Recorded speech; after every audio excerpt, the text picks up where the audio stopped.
Realidade, né? Vocês concurseiros tem muito, né? O pessoal até brinca com isso. Expectativa, você numa praia paradisíaca, tomando sol, expectativa. Realidade é você lá nos livros, né? Com aquela cara de derrota, né? A realidade, né? A gente brinca muito com isso no Instagram. Então, é mais ou menos isso, ética e moral. O que seria a ética? A expectativa é aquilo que se espera de você. E o que é a realidade? É o que realmente acontece. É a moral, né? É bem isso. Bom, então aqui o conclui o quê? A1 está errada, 2, 3 correta, 4 errada, 2 e 3 estão certos, gabarito letra D de dado, tá? Bom, ainda sobre ética, o próximo item, eu já trouxe aqui um pouquinho de improbidade administrativa, tá, gente? Então, ó, a gente trabalhou um pouquinho do código de ética, né? O que eu consegui aqui pegar de CESP, 2 questões boas do código de ética. Depois trabalhamos aquele assunto mais filosófico, ética e moral. E agora, outro ponto da ética é a nossa improbidade administrativa. Sobre a lei da improbidade, eu tenho que comentar um item importante, pessoal. A lei da improbidade foi recentemente alterada. E muito alterada, tá? Só que muito alterada. Ó, choquei com a improbidade, tá? Ela foi tão alterada que tem gente que está chamando ela de lei da impunidade, tá? Mexeram muito na improbidade administrativa. Mas você não deve entrar nas mudanças, ok?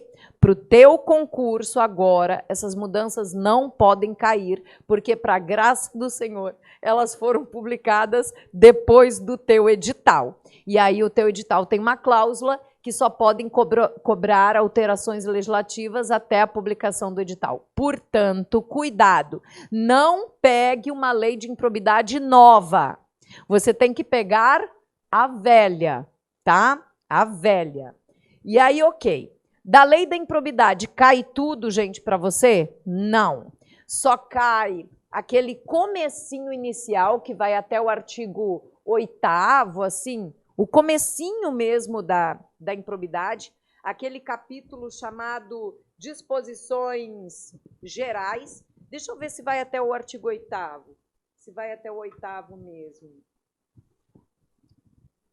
Até o artigo 8º, e depois ainda cai o artigo 9º até o artigo 11, né, que trata dos atos de improbidade administrativa. Então, ela é sequinha, é isso mesmo para a tua prova, até o artigo 11.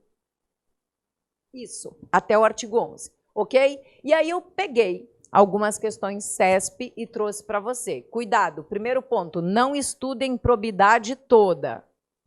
Estude apenas até o artigo 11, do artigo 1º até o artigo 11 da Lei 8.429 de 92, antes da atualização, tá? Antes da nossa atualização. Então, vamos lá. Primeira questão aqui. Considerando a legislação federal, a 8.429/92, referente aos atos de improbidade administrativa, julgue os itens que se seguem. Item 1. Nas ações de improbidade administrativa, a única função do MP é atuar obrigatoriamente como fiscal da ordem jurídica. Então, quando a gente fala de Ministério Público, no tocante a um ato de improbidade, vocês sabem que o Ministério Público é o defensor do interesse social. E o que seria o interesse social? O interesse público. Se tem alguém que defende o interesse público, é o Ministério Público. E aqui está dizendo que o Ministério Público, no tocante às ações de improbidade, ele só pode atuar como fiscal da lei. Isso está certo ou está errado? Errado. O Ministério Público pode ser o autor, ele pode ser o autor de uma ação de improbidade administrativa. Por quê, gente? Porque ele é o defensor do interesse público. Sendo o defensor do interesse público, ele pode mover ações de improbidade, como também naquelas que ele não foi o autor, ele pode intervir na qualidade de fiscal da lei. Tá? Então, não esqueça, MP, artigo 127 da Constituição. Ministério Público é uma instituição permanente, defende o regime democrático, defende o interesse social, né? Então, ele defende o interesse público, ele defende a ordem jurídica, né? Então, o MP defende a nossa Constituição, defende a boa aplicação das leis, defende os interesses sociais. Então, ele está sempre onde tem interesse público, o MP deve estar na qualidade de parte, autor da ação, ou na qualidade de fiscal da lei. Portanto, o item está o quê? Errado. Item 1, errado. Item 2. Em relação aos atos de improbidade administrativa, o terceiro, não integrante da administração, que gerar lesão ao patrimônio público por conduta omissiva, somente terá o dever de ressarcir o erário se ficar demonstrado seu dolo.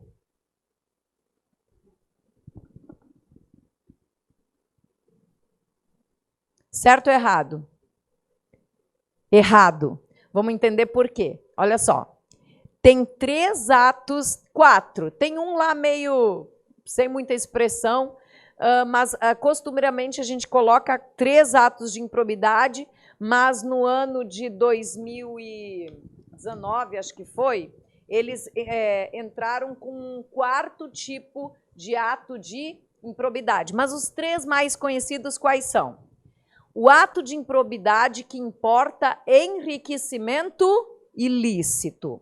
Nesse ato de improbidade que importa enriquecimento ilícito, em que você, agente público, vai tirar algum proveito, vai tirar alguma vantagem ilícita, ou vai permitir que outrem, né? Essa vantagem ilícita pode ser para você ou pode ser para outrem. No ato de improbidade que importa enriquecimento ilícito, você sempre aufere uma vantagem, que pode ser para você ou para um terceiro, tá?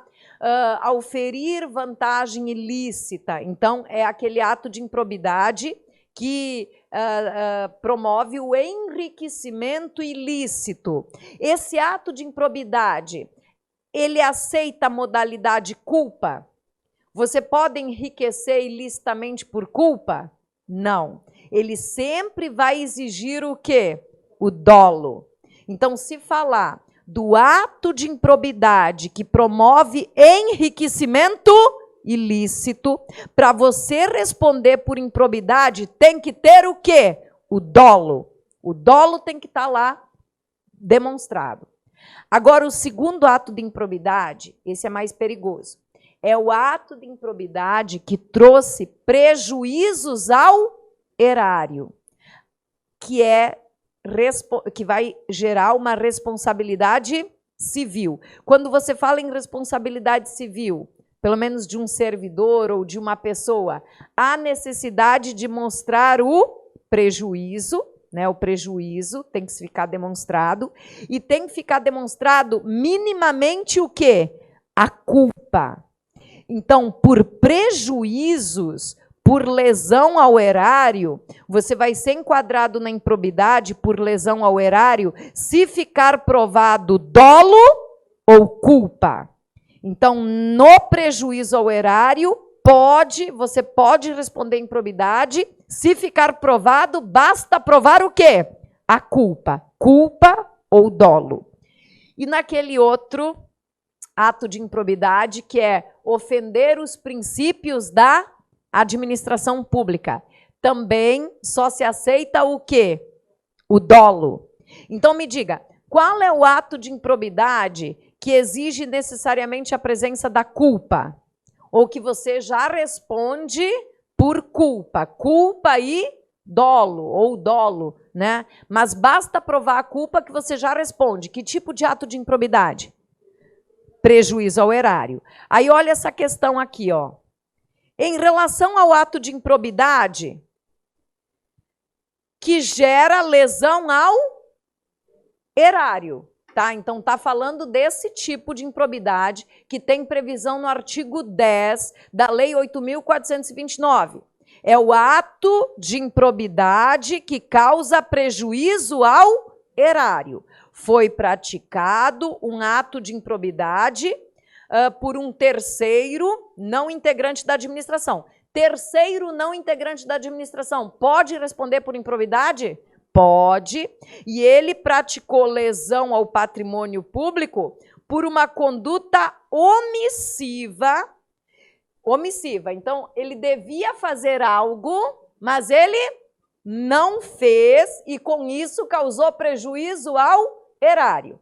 Olha o que ele está dizendo no final. Somente terá o dever de ressarcir o erário se ficar demonstrado o seu dolo? Errado, porque esse ato de improbidade admite o quê? A culpa. Vai comigo de novo. Qual é o ato de improbidade que exige a culpa? O prejuízo ao erário. O ato de improbidade que causa lesão ao erário aceita a modalidade dolo e culpa. Então aqui está errado porque no final falou que ele só responde por esse ato de improbidade se ficar provado o seu dolo. Errado. Também serve o quê? A culpa. Isso mudou tudo agora, tá, gente? Deixa registrado que isso mudou. Mas você ainda estuda o velho, tá? Vamos seguir. O presidente da República sujeita-se às mesmas sanções aplicáveis aos agentes públicos previstos na lei da improbidade.